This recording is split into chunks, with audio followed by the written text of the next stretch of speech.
Bonjour à tous, bienvenue dans ce nouvel épisode de podcast. Alors aujourd'hui au micro, Justine.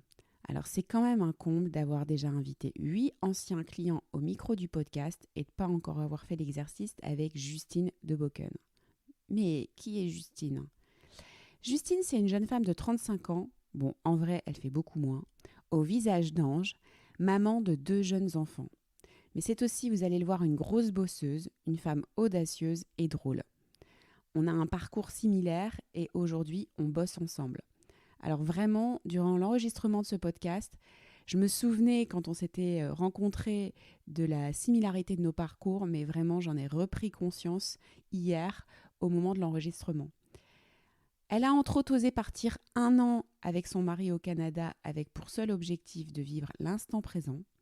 Dans cet épisode, elle nous partage la genèse de cette décision, les difficultés qu'elle a rencontrées. Elle va quand même passer 1 mois à dormir par moins 15 degrés. Comment elle a fait pour quitter son job et se lancer dans le coaching. Et surtout, elle va probablement vous inspirer. Aujourd'hui, elle souhaite aider ses clients à oser vivre une vie sans regret. One Life. Alors, bonne écoute. Bonjour Justine, merci d'avoir accepté cette invitation. Merci Émilie. Alors Justine, nous on se connaît depuis 3-4 ans. Depuis 2020. Depuis 2020. Ah, bah ça fait pas si longtemps que ça. Enfin, Non, ça va faire 3 ans. Ouais, mais il s'en est passé des choses, c'est pour ça. Ça va faire 3 ans. Alors, c'est vrai que là, j'en suis à mon 10e interview d'anciens clients.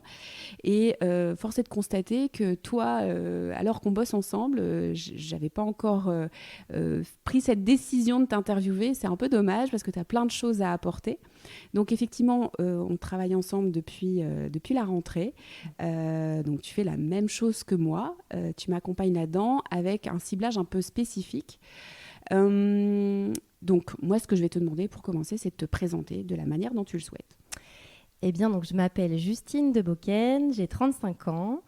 Je suis maman de 2 enfants qui ont 4 ans et 1 an. Je suis mariée, j'habite dans le nord de la France et donc je suis coach professionnelle.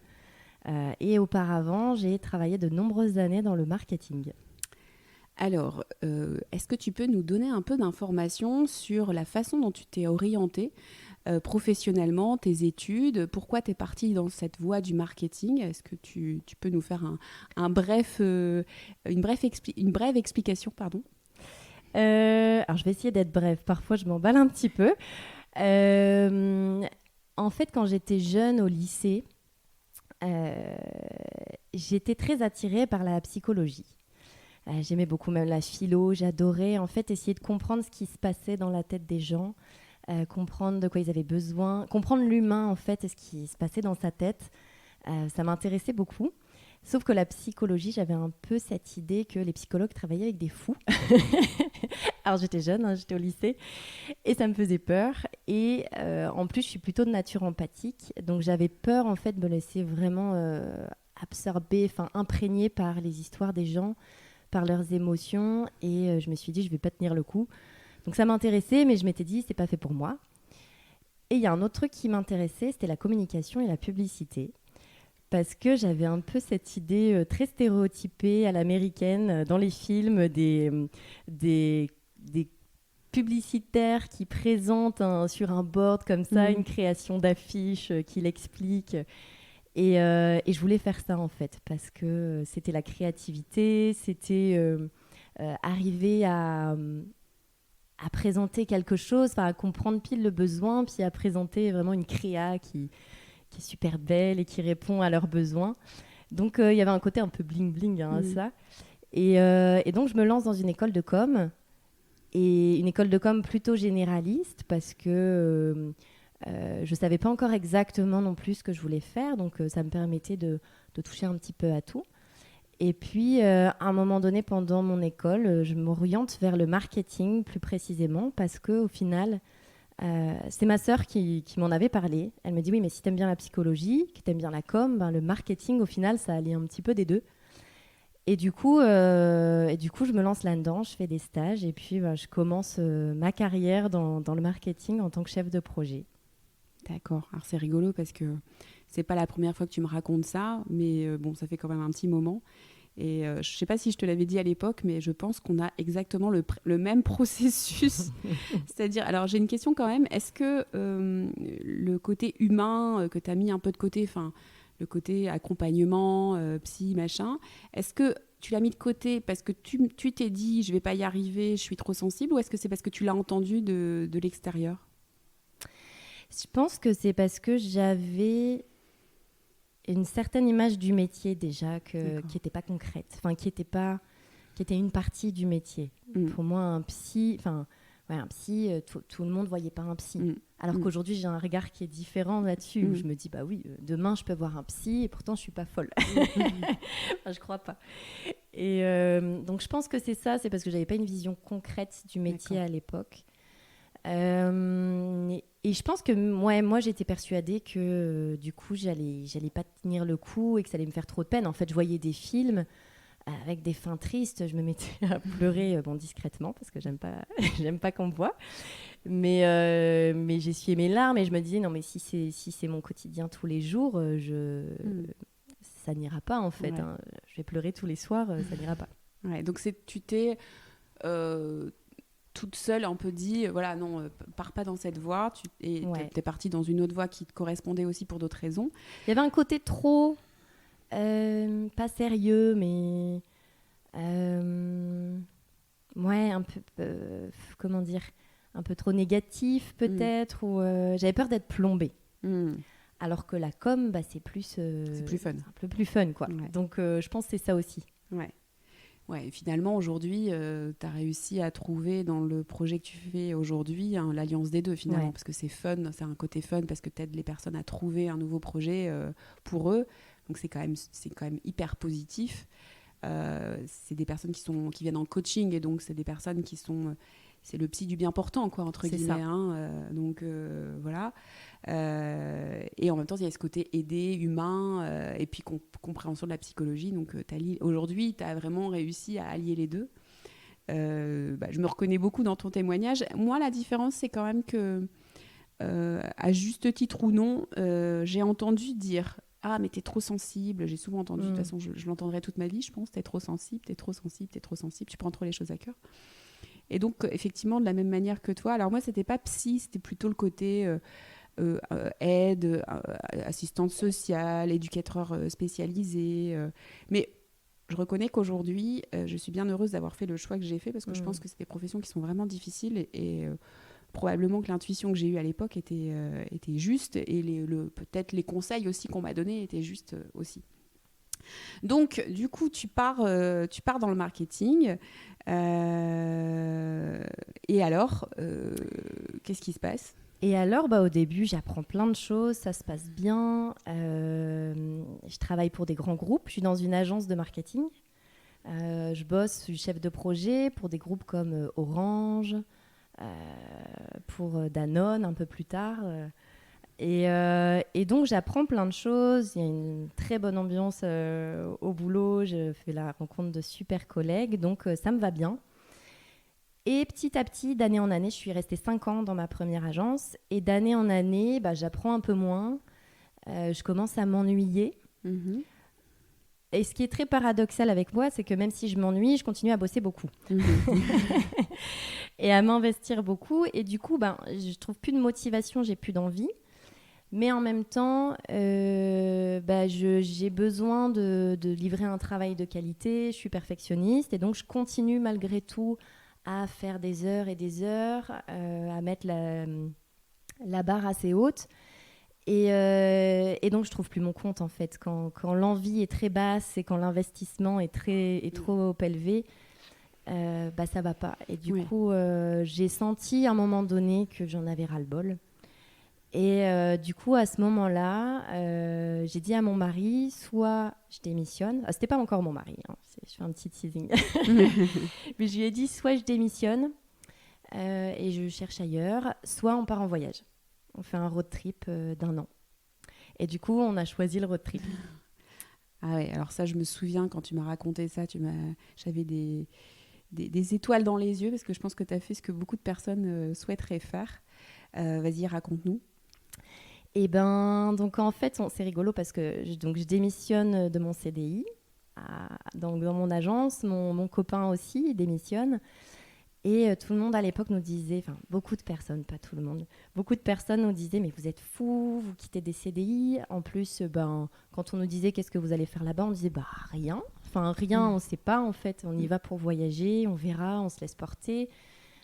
Jusqu'à une semaine avant le départ, on ne savait pas où on passait notre première nuit. Donc vraiment, c'était l'idée de voyager, de ne pas travailler parce qu'on avait beaucoup donné et on avait vraiment envie de se retrouver en fait et de quelque part profiter de la vie pendant un an.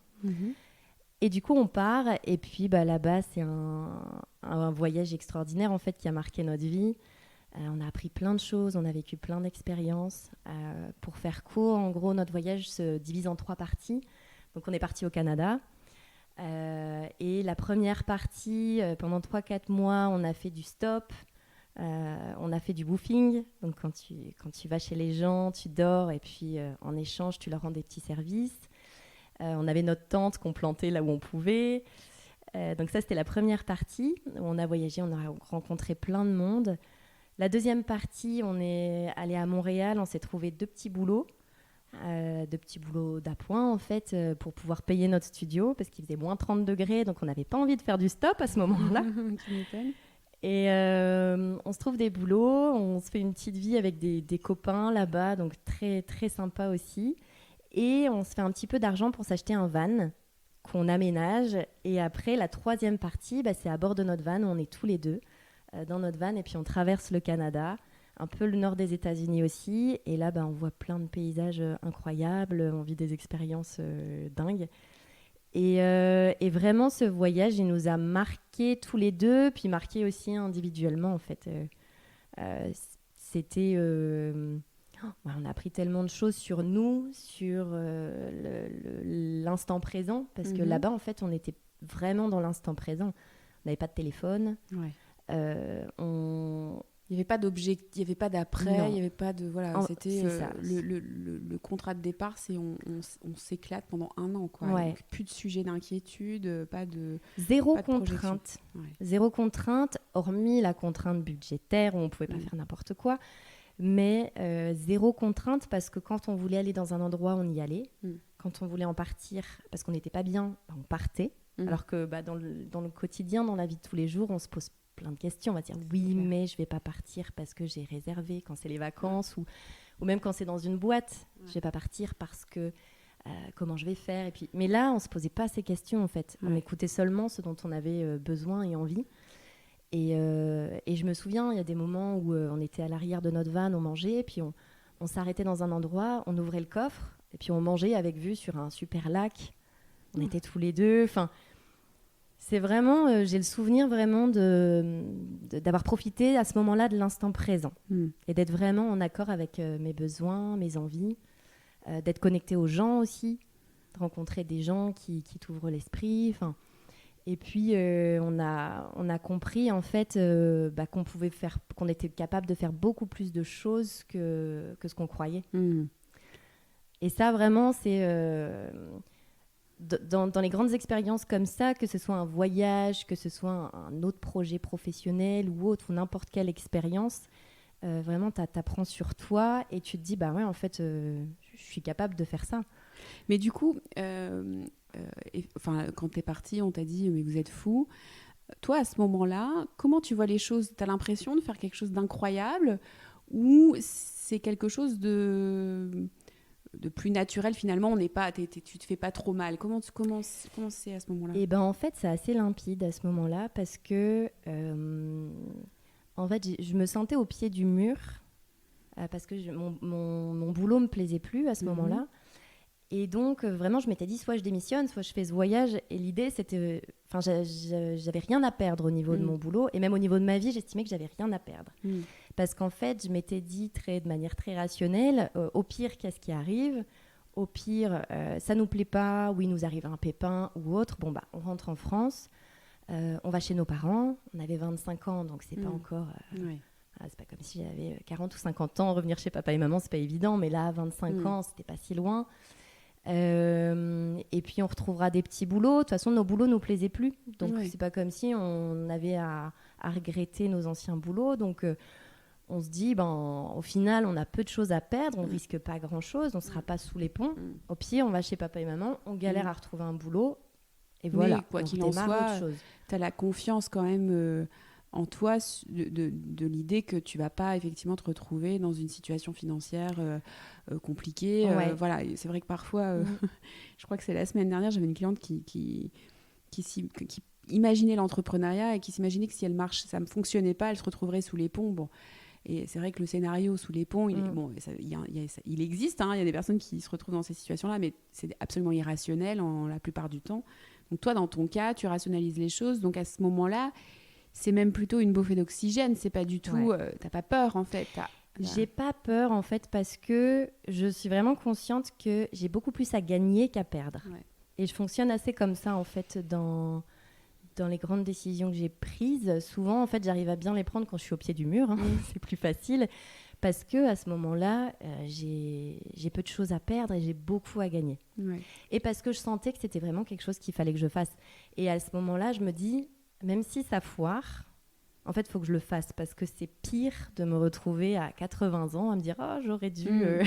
En fait, quand je t'écoute, je suis en train de réfléchir à ce que pourraient se dire d'autres personnes dans la même situation. Parce que là, quand tu l'expliques, forcément, c'est ton mindset de l'époque. Donc, c'est un mindset qui fait que tu y vas, quoi. Ouais. Mais je peux imaginer que d'autres personnes dans la même situation pourraient se dire « Ah ben non, mais à 25 ans, il faut travailler et il faut avoir un salaire qui tombe tous les mois. C'est maintenant Enfin, des espèces de croyances comme ça, genre, du type...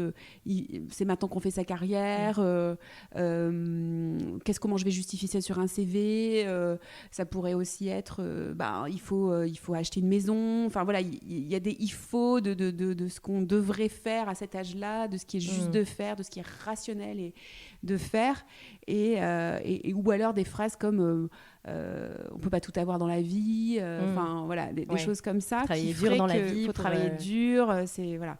Et toi, de toutes ces injonctions, finalement, tu as toujours été relativement libre de ça ? Oui, parce que, en fait, j'ai toujours été... Et je m'en suis rendu compte après, quand je me suis formée au coaching plus tard, et que du coup, j'ai travaillé sur moi. Je me suis rendu compte que, en fait, ma première peur, c'est de regretter. De regretter quelque chose, de passer à côté d'une belle opportunité, mais pas une opportunité au sens... vénal. Une opportunité de vivre un truc vraiment chouette, en fait. Ouais, d'expérience. Et vraiment, je me souviens que je m'étais dit, si je le fais pas, en fait, le risque, c'est que je me retrouve... Je sais pas pourquoi, je m'imagine toujours vieille, à me dire, là, pourquoi je l'ai pas fait, j'aurais pu le faire, j'aurais dû le faire. Et d'avoir ce regret où je me dis, on n'a qu'une vie, et si on fait pas ce qu'on a envie, enfin ce qu'on a vraiment envie, parce qu'on fait pas tout le temps ce qu'on a envie, j'en suis consciente, mais les choses vraiment importantes pour nous, si on les fait pas, je trouve ça tellement dommage que moi j'ai l'impression que ce serait trop lourd à vivre, en fait, de regretter ça. Et donc c'est ça qui me porte plus. Donc la question probablement que tu te poses, c'est pas est-ce que je peux le faire, c'est comment je peux le faire, quoi. Ouais, c'est ça. C'est un peu ça l'idée, c'est que sur les choses qui sont importantes pour toi, ta réflexion, elle va porter sur la manière dont tu vas t'y prendre pour arriver à faire ce que tu veux faire, mais pas est-ce que je dois le faire, est-ce que je peux le faire, etc., mais plutôt comment je le fais. Ouais, c'est vrai, c'est qu'à un moment donné, en fait, ça devient tellement évident que limite, je sais pas, j'ai l'impression que je peux rien, enfin, je peux pas faire autrement que de le faire. C'est assez bizarre à expliquer. Mais c'est aussi ce que j'ai ressenti quand après j'ai changé de voie professionnelle. Mais c'est comme si j'étais appelée à me dire, il y a une lumière qui s'allume à l'intérieur et où je me dis, hop, c'est ça, c'est le bon choix, et t'y vas. Je sais pas si ça va marcher, mais j'ai l'impression qu'il faut que je le fasse. Ouais. C'est rigolo parce que, à nouveau, j'ai ressenti exactement la même chose quand j'ai quitté mon job dans le marketing. Alors, moi, j'étais chez l'annonceur, mais je me souviens que mes collègues me disaient « Oh là là, t'es courageuse, Émilie ». Et quand je les regardais, je me disais « Mais c'est vous qui êtes courageux de rester, quoi. » Enfin, je ressentais ça, en fait. Bon, après coup, ça n'a pas été si simple que ça. Mais c'est vrai qu'à ce moment-là, il y a une forme d'évidence, un peu de... Alors, c'est un peu moins... facile, je pense, comme réflexion à mener que l'idée d'avoir un voyage. Et j'imagine que pour toi, ça a été le cas après. On en reparlera ensuite. Mais c'est vrai que à ce moment-là, de toute façon, c'est tellement ennuyeux et tu te projettes tellement pas dans l'avenir, dans là où t'es, que forcément, il faut autre chose. Ouais. Et là, j'ai une piste de autre chose. Bon, bah, go, quoi. Ouais. C'est un peu ça l'idée, Ouais, quoi. c'est ça. Mais du coup, ça veut dire aussi, et c'est souvent ce que je dis à mes clients, c'est que parfois, on peut être très mal dans un job, mais comme on n'a pas de piste, comme on n'a pas de vision d'autre chose, bah, en fait, on reste bloqué. Et en fait, ça, c'est vraiment difficile. Donc, quand vous êtes dans cette situation-là, si vous n'avez pas identifié une voie, bah, c'est là où vous souffrez, en fait. Et donc, l'enjeu, à ce moment-là, c'est de travailler à la réflexion, de trouver une autre voie, quelque chose qui vous convient mieux. Mais ça, c'est une réflexion à mener et éventuellement, on peut se faire accompagner là-dessus. Alors donc, du coup, tu fais ce merveilleux... Alors, tu nous as dit beaucoup, que vous aviez appris beaucoup sur vous. Bon, j'imagine que le couple, il est ressorti soudé de cette expérience. Enfin, je pense que ça doit être extraordinaire. Si tu as deux choses vraiment essentielles que tu as appris sur toi, c'est quoi ? Je dirais c'est que je peux me dépasser. Je peux me dépasser parce qu'il y a plein de petits souvenirs comme ça qui... par exemple, je te donne un exemple. Pendant un mois, quand on a démarré avec notre van, pendant un mois, donc c'était début avril. On a démarré le 1er avril et au Canada, puis on s'était dit, c'est le printemps. Sauf que non, ce n'est pas le printemps au Canada. Au Canada, le 1er avril, il fait moins 15 jusque fin avril, jusqu'au 1er mai en gros. Ouais. Et donc, on était dans notre van et on a vécu à moins 15, donc dans un congélateur pendant un mois. Ah oui. On a dormi à moins 15. Moi, je suis frileuse. En plus. Tu dors avec des chaussettes. J'ai dormi en combi de ski. Mon mari aime bien raconter ça. J'ai dormi en combi de ski. Je mettais un bonnet, je mettais des gants sur mes pieds au-dessus de mes chaussettes pour avoir chaud. Et le matin, quand on se réveillait, tu avais dans la bouteille d'eau. Notre bouteille d'eau, c'était un glaçon en fait.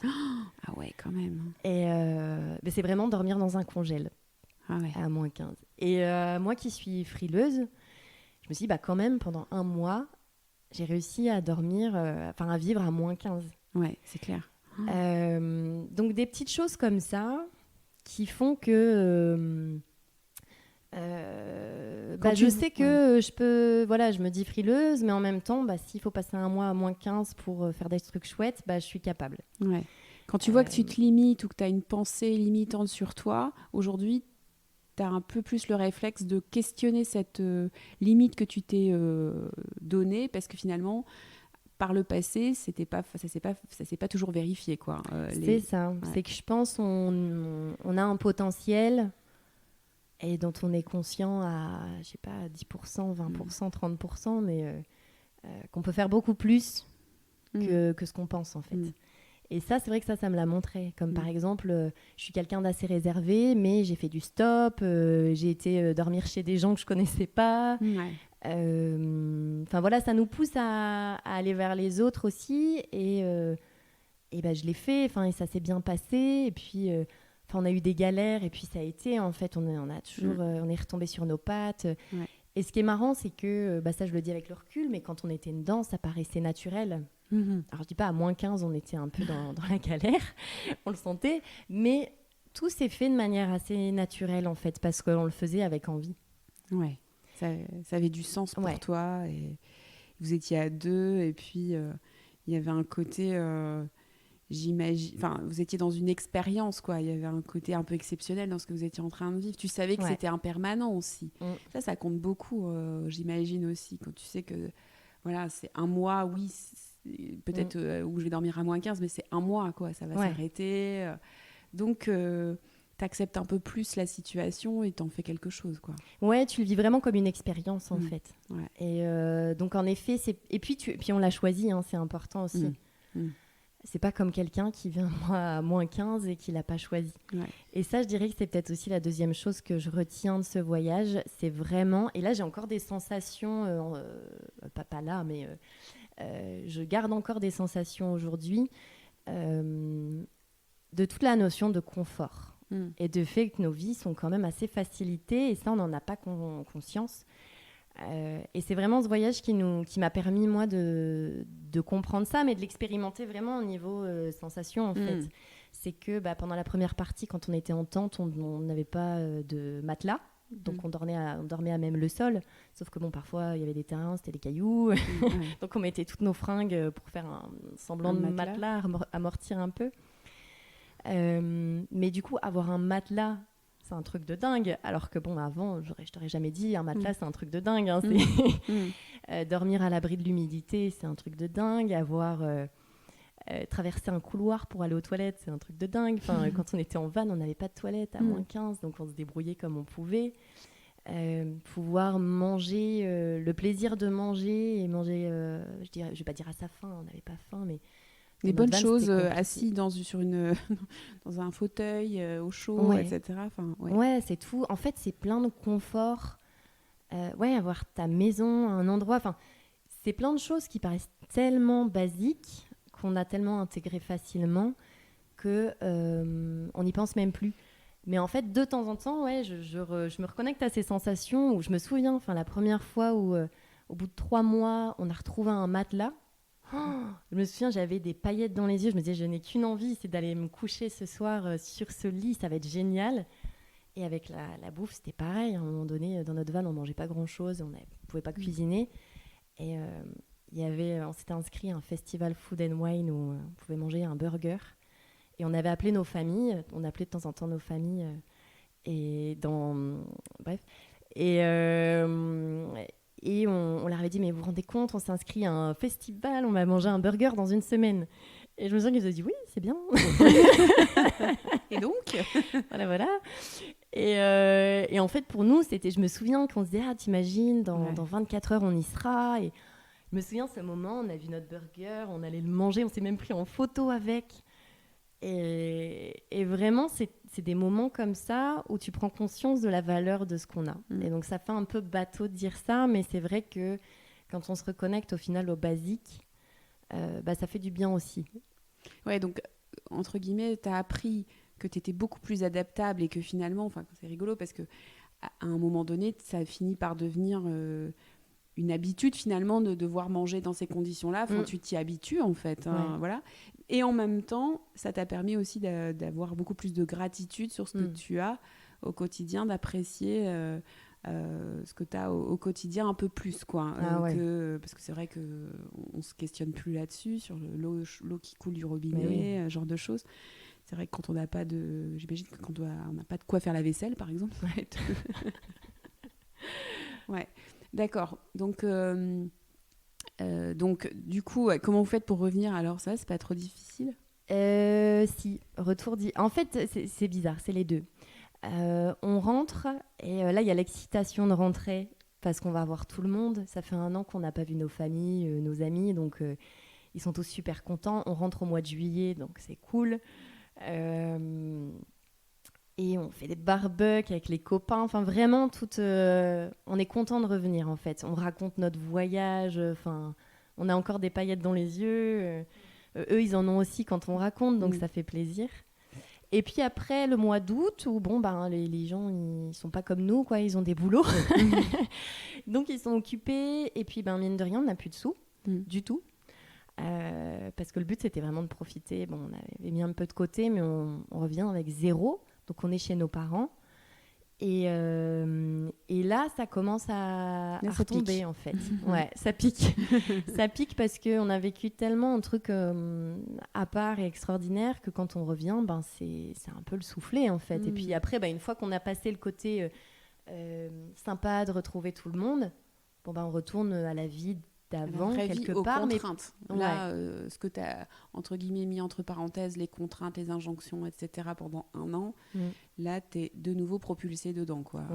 Là, il va falloir retrouver un boulot, il va falloir un appart, se refaire un peu de sous de côté pour pouvoir avoir un appart. Et puis, quel boulot, parce qu'en fait, on repart de 0, donc on n'a plus d'appart, on n'a plus de boulot. Et surtout, on repart, à la fin de notre voyage, on s'était dit... on ne refait pas les mêmes boulots qu'avant. On ne sait pas ce qu'on va faire, mais on ne refait pas les mêmes boulots. Parce que vraiment, on sentait que C'était plus pour nous, en fait, nos boulots. Et donc, le mois d'août, le mois de septembre passe. Et puis, en fait, on se dit qu'il faut un appart. Et puis, on refait nos boulots d'avant. Mais exactement, donc nos boulots, mais dans les mêmes entreprises. Ah oui, c'est vrai, je me souviens. Dans les mêmes entreprises, exactement. Mon mari, il est rappelé, il bossait à Decathlon avant, et exactement dans le même magasin. Alors, ça nous va bien parce que ça nous permet de nous remettre en sécurité, de redémarrer. Donc, quelque part, ça nous va bien aussi. Hein. Mais donc, il refait le même boulot. Moi, je vais dire bonjour à mes anciens collègues et mon DRH me dit alors, j'ai pas vu ton CV dans la pile. Je dis non, mais je veux pas revenir. Je veux pas revenir, je veux autre chose. Et il me dit ok, on reste en contact au cas où. Et puis, quelques semaines après, il me rappelle en disant écoute, je sais que tu veux pas revenir, mais je voulais te proposer quand même un CDD. T'inquiète pas, c'est pas un CDI. C'est un CDD et c'est une mission où tu vas nous aider en fait pour le groupe Danone parce qu'on a besoin de renfort. Et donc je me dis ok, je vais accepter parce qu'il faut que j'ai un nouveau boulot. Je sais pas dans quoi chercher ailleurs et donc j'accepte surtout parce que je me dis c'est 3 mois. Donc voilà, après je sais que ça ne m'engage à rien. Oui, ça te permet de répondre à ta problématique du moment, de refaire un peu d'argent. Et puis comme tu ne sais pas vers quoi aller d'autre, finalement, ça te laisse un peu de temps, quoi. Ouais, c'est ça. Donc ça nous va bien, même si quelque part, il y a un petit côté de... On se dit, on a fait tout ça pour rien, mais on redescend sur Terre, vraiment. Hein, c'est le côté on redescend sur Terre, on se reconnecte à la réalité. Et donc, je fais mon CDD, ma mission de 3 mois, qui me rappelle que je ne veux absolument plus faire ça. Ça, vous t'aurez pas compris. En plus, je reviens en étant méga zen à la québécoise. Et je suis encore plus en décalage, en fait, avec ma mission. Et là, je postule dans une autre agence, parce que je connaissais une copine qui bossait. Une autre agence de marketing, mais qui bosse pour les assos. Et qui va m'embaucher pour un CDI. Donc ça, c'est ma libération. Parce que déjà, ça me permet de changer, même si c'est le même métier. Et surtout parce que ça redonne du sens, en fait, à mon métier. Là où ce qui me gênait dans mon métier, c'est que je bossais pour des gros groupes. Je me démenais vraiment. Et j'avais l'impression d'être une goutte d'eau dans un océan. Parce que si moi, j'étais pas là, ça changeait rien du tout au résultat de Danone, d'Orange. J'en étais consciente. Et là, le fait de faire du marketing, mais pour les associations, donc des assos comme l'Armée du Salut, la SPA, Action contre la faim, je me sens utile, en fait. Et je trouve que je trouvais que c'était du marketing utile. Et donc ça donne un autre sens, puis en plus il faut tout réapprendre parce que c'est un marketing qui est différent, parce qu'en plus j'ai eu 1 an d'interruption où j'ai pas du tout pensé au boulot, donc faut reconnecter les neurones. Donc il y a tout cet apprentissage, cette nouveauté qui me plaît beaucoup, ce sens, donc ça me remotive, en fait. Et en plus je suis dans une agence sympa à nouveau, donc je suis bien et ça me plaît bien. Et donc là, tu restes combien de temps ? Je reste 7 ans. 7 ans, ah oui. J'avais pas le souvenir que tu étais resté 7 ans. Et donc, c'est là qu'on se rencontre, donc pas la 7e année, mais la 6e. Oui, c'était début 2020, je m'en souviens parce que je venais de faire un burn-out ou proche burn-out, je sais jamais. Et j'étais vraiment pas bien. En fait, si je reviens quelques mois avant qu'on se rencontre, j'accouche de mon premier enfant, Oscar. Et quand je retourne au boulot, je me sens investie d'une puissance pas incroyable, c'est peut-être le terme est peut-être fort, mais je me sens puissante, en fait, intérieurement. Et en fait, je me rends compte que mes priorités sont claires, que ma famille passe avant mon boulot. Et c'est tellement évident que je l'applique, en fait. Et comme je l'applique, du coup, ça remet un peu l'église au milieu du village et puis le travail à sa juste place. Là où avant, je me surinvestissais, là, j'arrive à, quand ma journée est terminée, ou à terminer ma journée pour pouvoir rentrer pas trop tard pour voir mon fils. J'arrive à moins prendre à cœur les dossiers, les conflits, je suis plus affirmée. je mets moins d'enjeux en fait dans mon boulot. Mhm. Et du coup, je me sens vraiment... En maîtrise. Ouais, en maîtrise, confiante, les choses sont à leur juste place. Et comme ce qui est le plus important, c'est ma famille, et ben ça me va bien. Enfin, j'arrive vraiment à faire la part des choses et à mettre les choses au bon endroit. J'ai vraiment cette sensation-là. Et donc, très agréable. Puis, les mois passent et puis, ça revient. Aspirer. Ouais, réaspirer à nouveau par le quotidien et du boulot. Les priorités sont toujours les mêmes, mais elles sont plus appliquées. Je rentre tard, je m'investis beaucoup et en fait, j'apprends plus rien. Et du coup, là où avant, j'étais... ce qui me plaisait bien, c'est que mon boulot était stable, j'avais de l'expérience. C'était facile pour moi à ce moment-là. Donc, je pouvais me concentrer, mettre toute mon énergie pour ma famille, pour mon fils. Et après, en fait, les mois passent. Puis lui, il a 1 an. Et... puis mon rôle de maman et de femme est stabilisé en fait, c'est plus facile et je me rends compte que d'un point de vue personnel il me manque quelque chose et je trouve plus mon compte et manque de sens à nouveau et j'apprends plus, enfin je m'ennuie mais je m'investis toujours, la même chose qui se répète, la même histoire et donc là mon corps me rappelle à l'ordre, je sens que je connecte plus mais j'arrive plus à me concentrer, à avoir des discussions je suis pas bien et donc c'est là où je décide de me prendre en main et de commencer un bilan de compétences avec toi. Donc début 2020. Donc on travaille ensemble. Assez vite le projet de ce que tu fais aujourd'hui émerge. Et c'est marrant parce que je me suis replongée dans notre dossier. Et j'avais le souvenir que je visais pas le coaching au début et que ça avait émergé à un moment donné en me disant mais oui bien sûr c'est ça et que c'était vraiment une évidence et en fait quand j'ai relu le dossier j'ai vu que dans les métiers que j'avais envisagés il y avait le coaching et vraiment j'ai regardé tout à l'heure je me suis dit j'avais plus du tout ça en tête en fait parce que dans ma mémoire à un moment donné j'ai eu comme un déclic de mais oui bien sûr.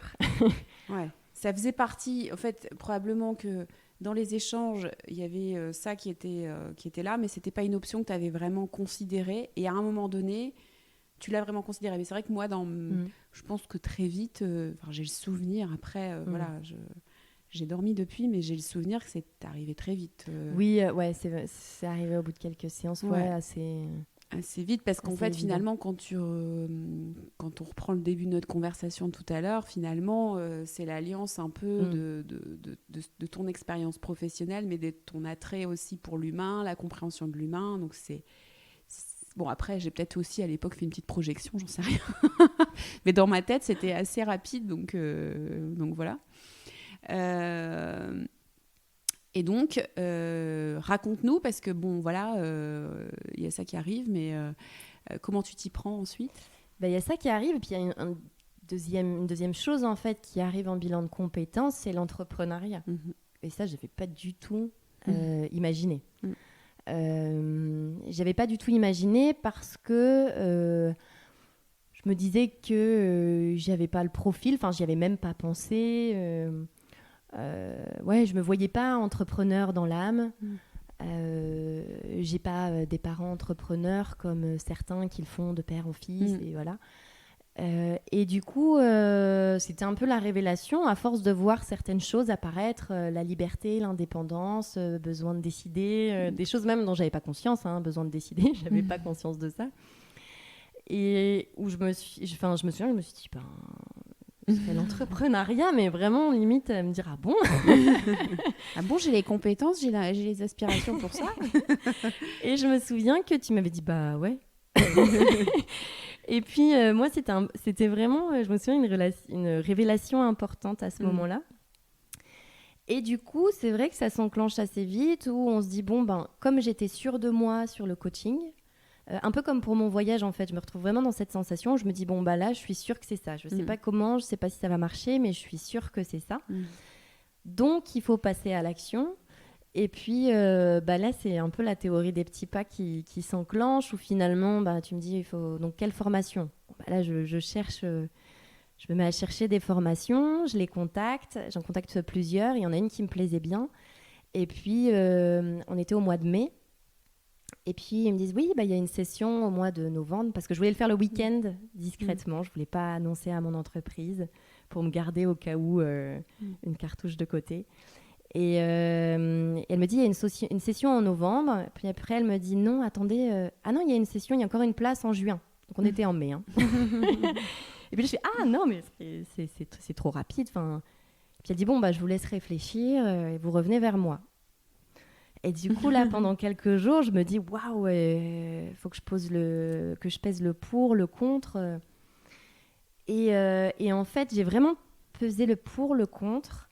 Et à un moment donné, je me suis dit, la seule chose qui fait que je ne ferai pas la session en juin, en fait, c'est la peur. Et je me suis dit, mais la peur, je l'aurai aussi en octobre, quand il faudra faire la session de novembre. Donc, quelque part, ça n'avait pas de valeur, ça n'avait pas d'intérêt. Et donc, je me dis, en fait, il faut le faire maintenant. Parce qu'après, j'aurais peut-être une autre bonne raison de ne pas le faire. Et donc, je me suis vraiment dit, si c'est ça que je dois faire, il faut que je le fasse maintenant. Et donc, c'est là où je leur ai dit, OK pour la session de juin. Et je suis entrée en formation 3 semaines après. Et du coup, je me suis formée pendant 9 mois, où c'était pas évident. Parce que je prenais des jours de congé, les jeudis, vendredis, plus le week-end où je bossais. Et puis, du coup, mon boss pensait que je m'étais pris 4 jours de week-end, alors qu'en fait, j'avais bossé comme une dingue. Et donc, le lundi, je me disais, je vais même pas dire que je suis crevée, parce que je suis censée avoir pris un week-end. Et c'était pas évident de mener tout de front, parce qu'en plus, je suis encore surinvestie dans mon boulot, donc j'arrive pas à moins m'investir, même si j'ai un autre projet en tête. Il y a ma formation, et à la fin de ma formation, en plus, je tombe enceinte. Donc, ça fait pas mal. C'est une belle période de changement, Ouais, donc tu décides donc d'intégrer. Alors, du coup, la peur, c'est quoi ? La peur de quoi ? C'est la peur de me lancer dans un nouveau projet, en fait. C'était la peur... de ne pas être à la hauteur. Peur de l'échec, peur de ne pas être à la hauteur. Et c'est quoi l'échec derrière ? C'était quoi ta crainte ? C'était de ne pas réussir à suivre la formation ? C'est que derrière, tu n'en fasses rien ? C'était de ne pas être faite pour ça. Alors que bizarrement, je sentais qu'il fallait que je le fasse. Mais c'était de me dire, ça se trouve, tu vas être nulle. Enfin, c'est peut-être pas ça qu'il faut que tu fasses. Peur aussi parce que quand je me lance, je sais que je le ferai en tant qu'entrepreneur. Donc il y a aussi cette peur-là de me dire je vais quitter le monde du salariat pour me lancer. Et j'ai jamais fait ça. J'ai jamais fait de coaching et j'ai jamais été indépendante. Et du coup, c'est ces 2 peurs-là, je pense, qui me... Le petit syndrome de l'imposteur qui se pointe à ce moment-là. Ouais, complètement.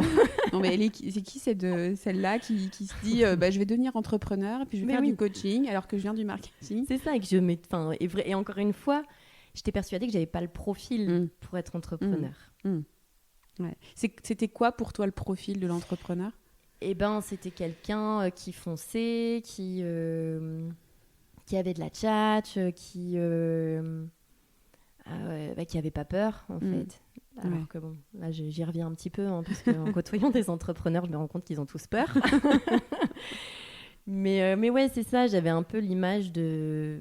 Oui, tu te questionnais les émotions que tu pouvais ressentir, les pensées que tu pouvais avoir, tu te questionnais sur leur véracité, finalement. Est-ce que finalement, quand je me demande si je vais être... bonne pour faire ça, c'est une petite peur, c'est aussi lié à une grande envie d'être douée, en fait, quelque part. Ces questionnements, ces doutes que tu as, parfois, tu as tendance à leur donner un peu trop de crédit, quoi, c'est ça ? Ouais, complètement. Et puis, quand tu dis d'être bonne dans ce que je fais, en fait, c'est ça, c'est que j'ai besoin d'être experte dans ce que je fais pour me sentir légitime. Et donc, je sortais de 14 ans, je ne sais plus combien d'années, peut-être 13, 14 ans de marketing, où j'étais montée en compétences, où je me sentais experte, en fait, dans mon domaine. Et tellement experte que j'avais le sentiment de ne plus rien apprendre. Et là, je suis ni experte dans l'entrepreneuriat, ni experte dans le coaching, donc ça me déstabilise, en fait. Ouais, c'est logique, parce que là, à ce moment-là, ton cerveau sait que, mine de rien, même si les shoots de sérotonine liés à ta reconnaissance professionnelle étaient probablement moins intenses sur la fin qu'au début, parce que du coup, ils sont moins importants parce que finalement, c'est habituel. Tu es habitué à être doué pour faire ce que tu fais dans le marketing. Là, tu mets en péril ça parce que finalement, tu vas redémarrer à zéro, entre guillemets. Enfin, tu as l'impression que tu vas redémarrer à zéro, alors que c'est pas vrai du tout. Mais, et donc, oui, il y a toutes ces peurs-là qui te traversent. Maintenant, ce que j'entends, c'est que tu sais aussi que si que c'est normal quelque part d'avoir peur, tu t'attends probablement. Enfin, j'imagine que ce qui fait que tu t'inscris, c'est que tu te dis bon là il faut y aller quoi. Là où t'avais pas peur quand t'es partie au Canada, t'avais pas peur. Là t'as peur. Non, j'avais pas peur. Non, c'est vrai que j'avais pas peur parce que je sais pas, j'étais plutôt confiante, c'est vrai. Que là, au Canada, j'allais dans un nouveau pays, mais j'aimais bien voyager. J'allais avec mon copain. Là, j'y vais toute seule parce qu'en plus, je vais être indépendante, donc c'est moi qui y vais. Et puis, c'est vraiment, il y a plus de nouveautés. Donc, c'est un petit peu plus difficile.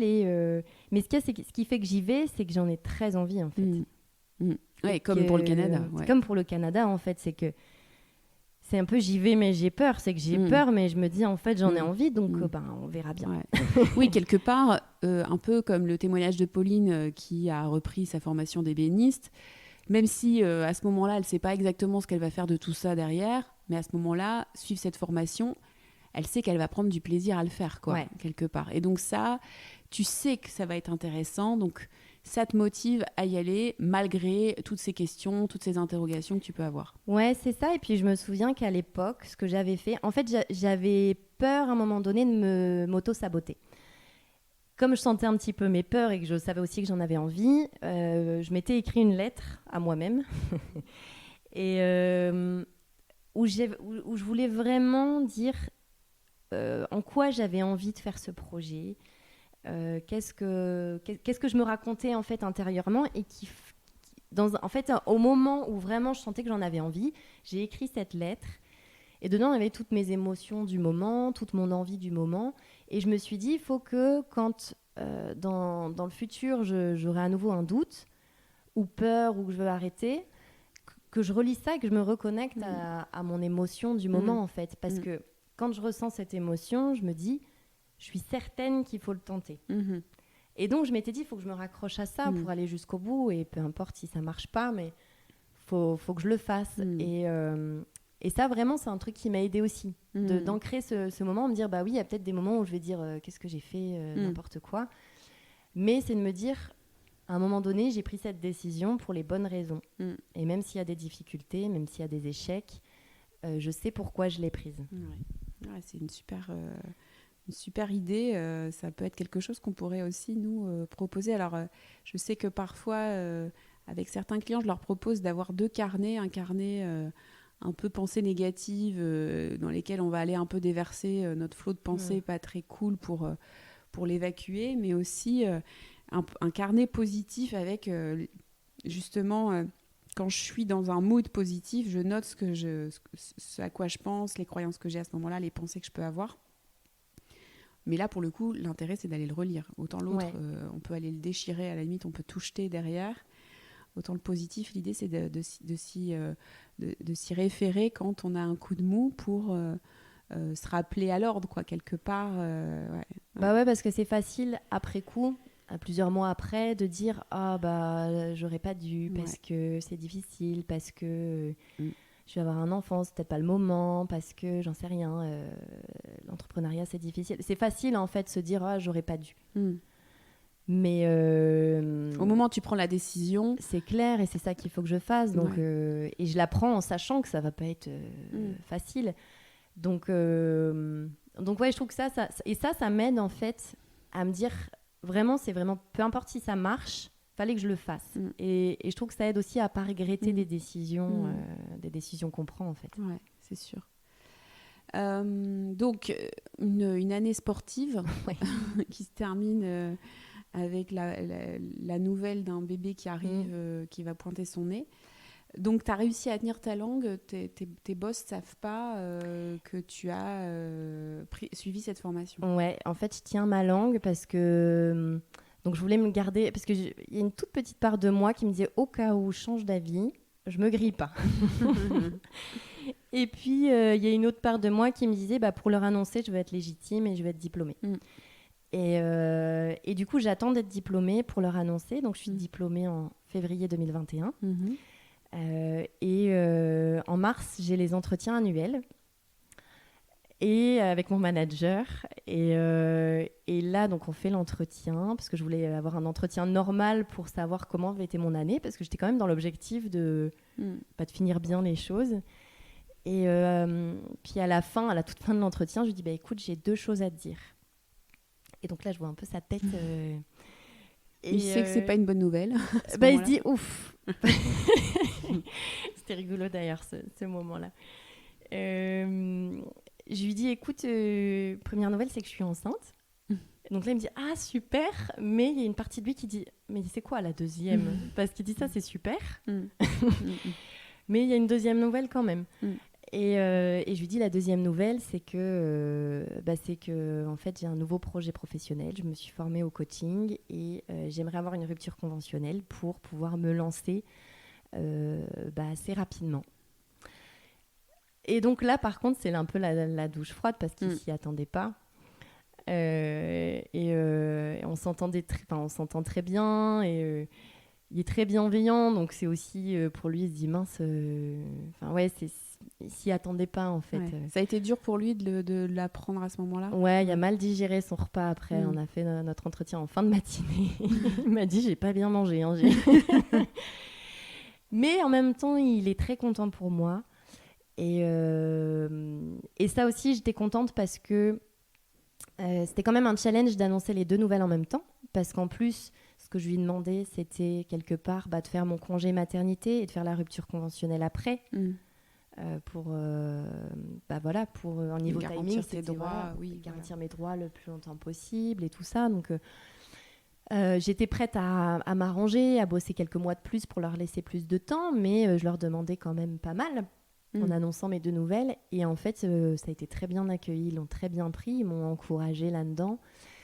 Et c'est vrai que j'avais eu plein de discussions avec notamment mes collègues de formation qui me disaient mais non, mais fais pas les 2 annonces en même temps.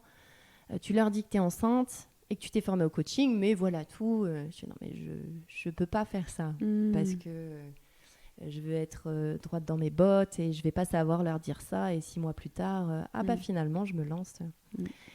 Et du coup, je me disais, je leur annonce parce que c'est comme ça, peu importe comment ils le prennent, mais c'est comme ça que j'ai envie de le faire. Et en fait, ils l'ont super bien pris. Quelque part, ça m'étonnait pas.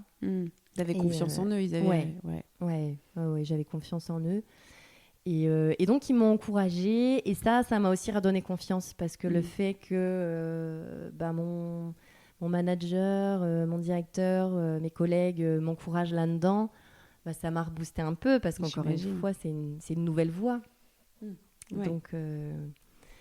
Et donc voilà, donc là, je fais quelques mois à mon boulot, puis je suis en congé maternité. Et finalement, après mon congé maternité, je devais rebosser 2 mois. Et en fait, il m'appelle en me disant, écoute, finalement, ça nous arrange plutôt d'arrêter à la fin de ton congé maternité, si ça te convient. Donc, je suis revenue bosser 1 semaine pour clôturer tout ça, dire coucou et clôturer quelques dossiers. Et puis voilà. Et après, ça s'est terminé. J'ai eu ma rupture conventionnelle et puis j'ai pu commencer, moi, mon nouveau projet. D'accord. Et du coup, on s'est recontacté après tout ça pour que tu puisses là suivre la formation qui te permet aujourd'hui aussi d'accompagner des clients qui sont en reconversion, en changement professionnel. C'est ça.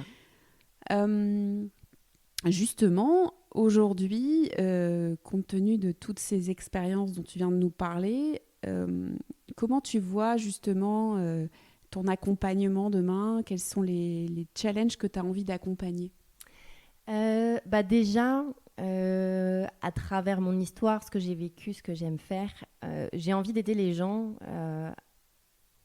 à faire ce qu'ils ont envie de faire. C'est un petit peu, encore une fois, bateau comme ça, mais je me dis quand on a une vraie envie de faire quelque chose, de faire un projet, c'est vraiment dommage de s'en passer, qu'il y a certainement des moyens d'y arriver en fait. Et si c'est quelque chose qui nous correspond vraiment, j'ai envie d'aider les gens à prendre confiance en eux et à se dire vas-y, fais-le, et à les aider sur la manière d'y arriver en fait. Et un peu comme ce que m'a appris mon voyage au Canada, ma formation dans le coaching et là mon parcours dans l'entrepreneuriat, c'est que vraiment on a du potentiel. Et donc c'est vrai qu'on se dit parfois je suis pas capable, mais en fait si, c'est en fait ce que j'ai envie, c'est d'aider les gens à réaliser qu'ils sont capables de faire plein de choses du moment qu'ils en ont envie, tout en restant réaliste, parce que voilà, il y a la réalité des choses aussi à laquelle j'ai été moi aussi confrontée, mais je trouverais vraiment dommage de pas faire ce qui nous donne vraiment envie. Donc c'est accompagner ces changements-là, parce que je sais aussi que c'est pas facile. Même si moi, ma philosophie à moi m'a permis de le faire, je suis consciente qu'il y a plein de freins. Et donc, j'ai envie d'accompagner ça. Tu as envie d'aider tes clients à ne pas avoir de regrets, finalement. Le One Life dont tu as parlé tout à l'heure, c'est une de tes peurs, mais justement, tu veux les aider à dépasser ça, quoi, finalement, à oser. La légitimité, tu l'as au travers de ta propre expérience. Tu t'as traversé ça et tu as envie de les aider à faire la même chose. C'est ça ? Ouais, c'est ça. Et vraiment, parfois, on se met nous-mêmes des freins. Alors, parfois, on a des freins qui sont vraiment là et dont il faut tenir compte. Mais parfois, on se met aussi nos propres freins. Et l'idée, c'est d'en avoir conscience, en fait. Et je me souviens que dans mon parcours, ma formation de coaching, j'avais accompagné un gars qui se posait des questions. Il faisait de l'audit financier et il se posait la question de devenir agriculteur ou pas. Et parce que son père est agriculteur. Et on avait en fait abordé toutes les questions des peurs, parce que c'est tourné beaucoup autour de ça, pour qu'il puisse prendre une décision éclairée. Et je me souviens quand il a débloqué des verrous, en fait, à un moment donné, il a dit non, mais c'est bon. Là, je suis sûre de ce que je veux. C'est bon, j'ai fait mon business plan. Il avait, entre 2 séances, fait un pas de géant. Parce que pour lui, c'était clair, en fait. C'était net, c'était ce qu'il voulait. Et que il s'était confronté à ses peurs et il avait trouvé une solution, en fait, une réponse. De toute façon, c'est toujours... finalement, il y a beaucoup de peurs. Il y a des peurs qui sont, effectivement, comme tu le disais, un peu légitimes. Mais finalement, l'idée, c'est d'aller les regarder, les traverser pour voir si... parfois, elles ne le sont pas. Elles ne sont pas du tout légitimes. Hein. Comme on disait tout à l'heure, je vais finir sous les ponts. C'est quand même assez rarement le cas. Hein.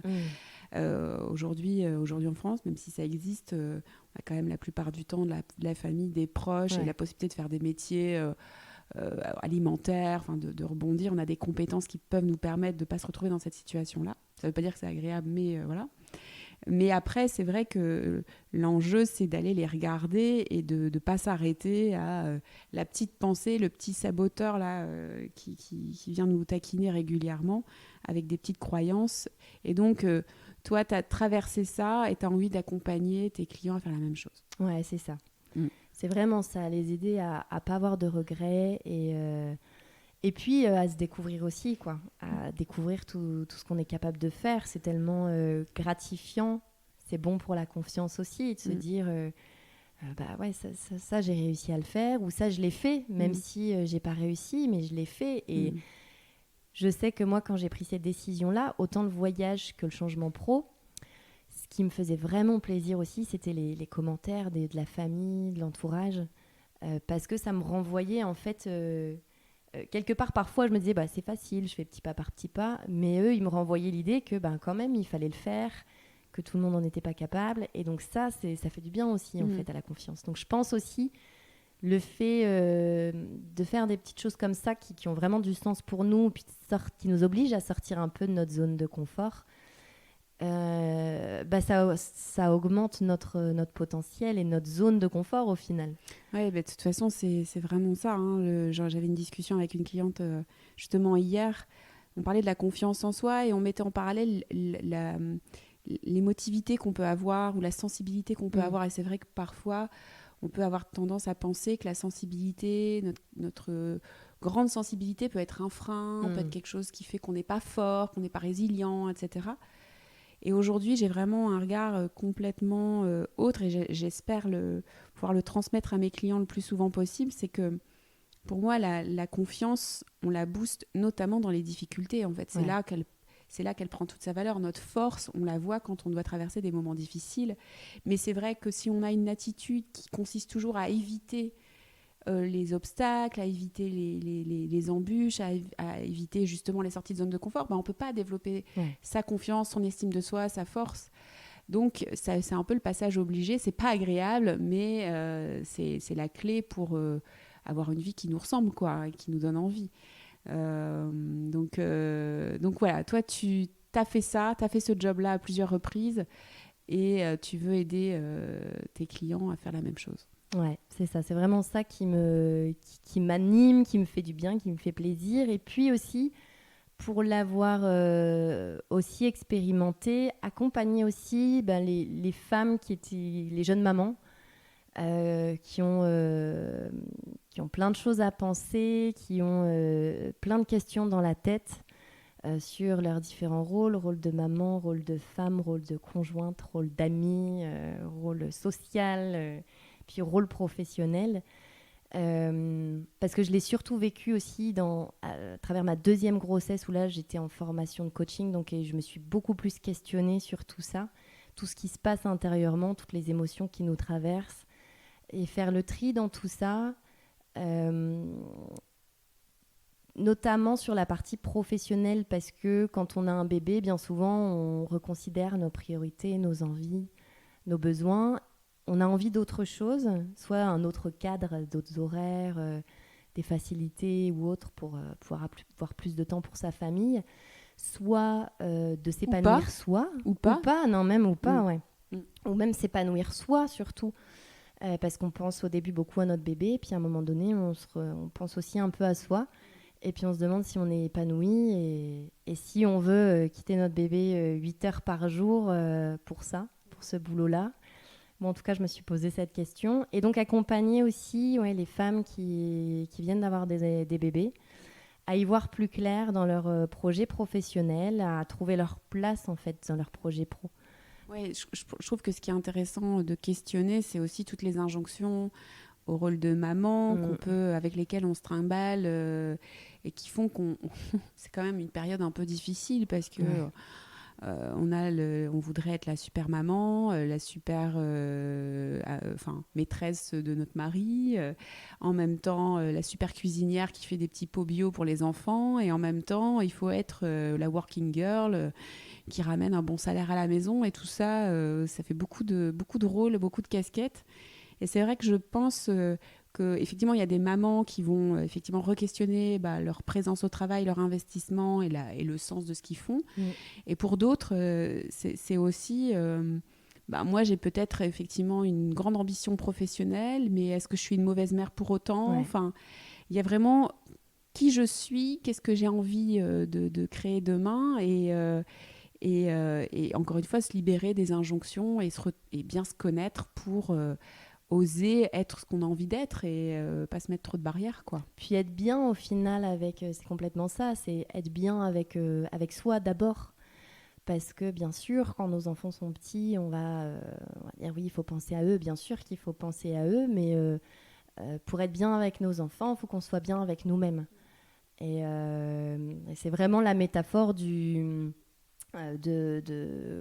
dans les avions, les hôtesses qui disent mettez-vous votre masque sur vous, parents, avant de le mettre sur votre bébé, parce que sinon vous ne pourrez pas venir en aide à votre bébé.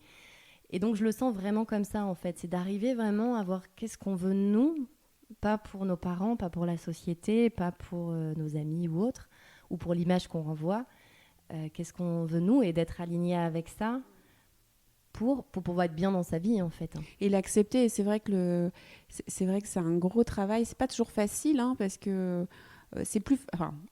d'autant plus quand effectivement on est de l'autre côté de la barrière, c'est-à-dire quand on a beaucoup d'ambition professionnelle, quand on est une femme aujourd'hui, c'est pas forcément très bien perçu.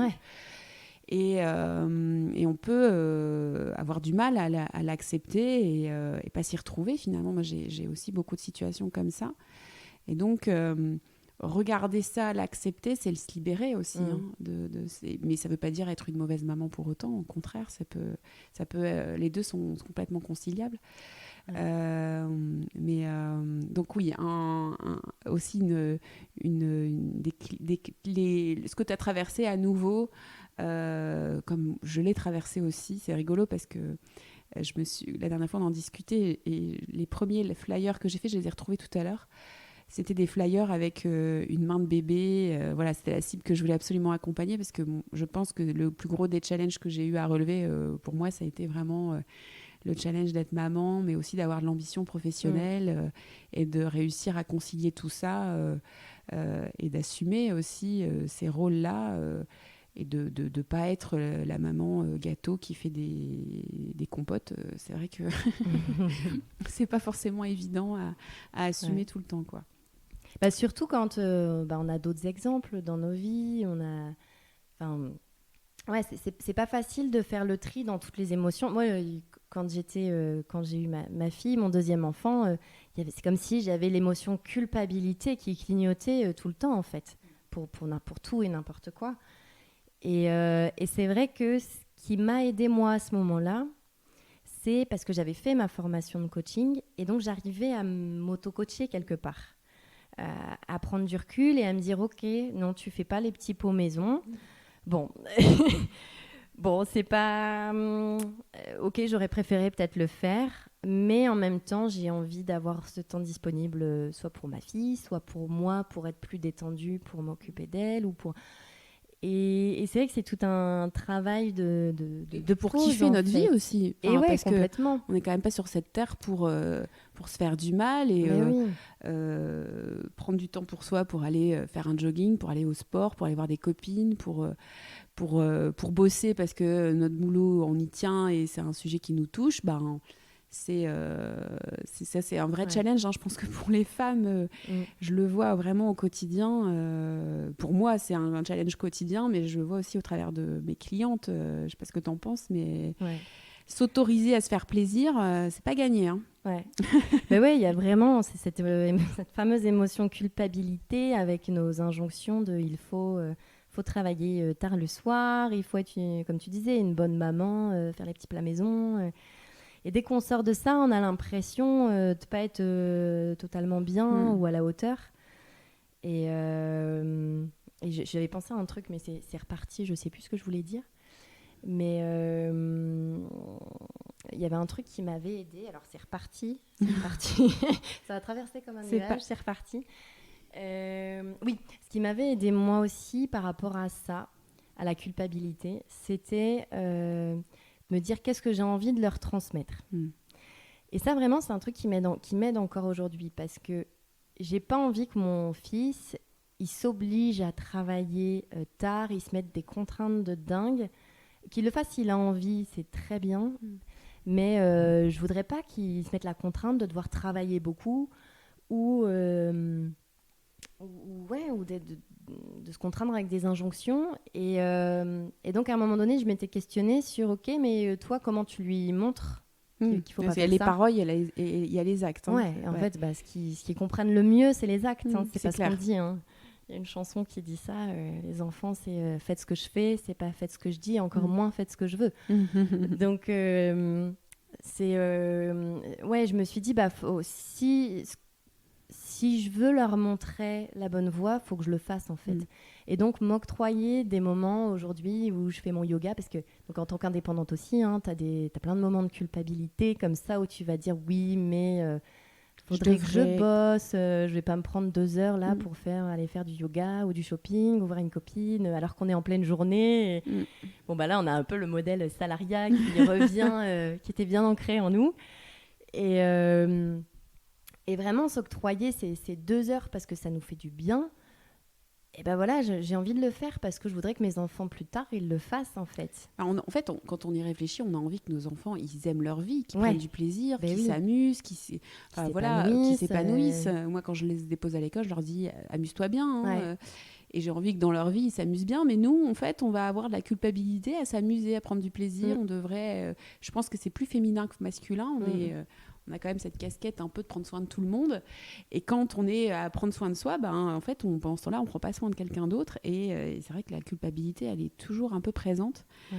Donc, c'est vrai que, comme toi, j'utilise cette astuce avec mes clientes. J'en ai très souvent qui, quand elles ont un projet professionnel, qui va les contraindre, par exemple, à reprendre des études, où elles seront moins présentes, elles pourront plus aller chercher leurs enfants à l'école, ou alors le week-end, elles s'imaginent devoir travailler, et c'est probablement le cas pour préparer les examens, etc. Donc moins de présence, tant pour le mari que pour les enfants. Et là, comme elles avaient cette casquette-là jusqu'ici, elles culpabilisent parce qu'elles ne parviendront plus à tenir ce rôle-là.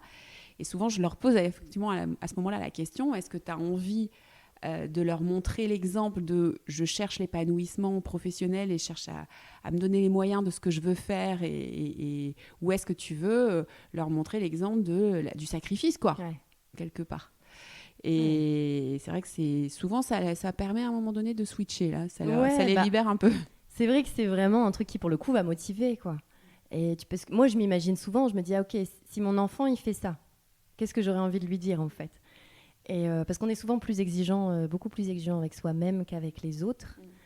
J'essaie de me positionner vraiment d'une manière bienveillante en me disant si mon enfant faisait ça, qu'est-ce que je lui dirais? Et de me dire, tu te dis la même chose en fait. Tu essaies de t'appliquer la même chose. Et ça fonctionne assez bien, ça fait du bien. Donc, dans 3 ans, est-ce que tu arrives à me dire ce que tu as envie pour toi? Qu'est-ce qu'on peut te souhaiter?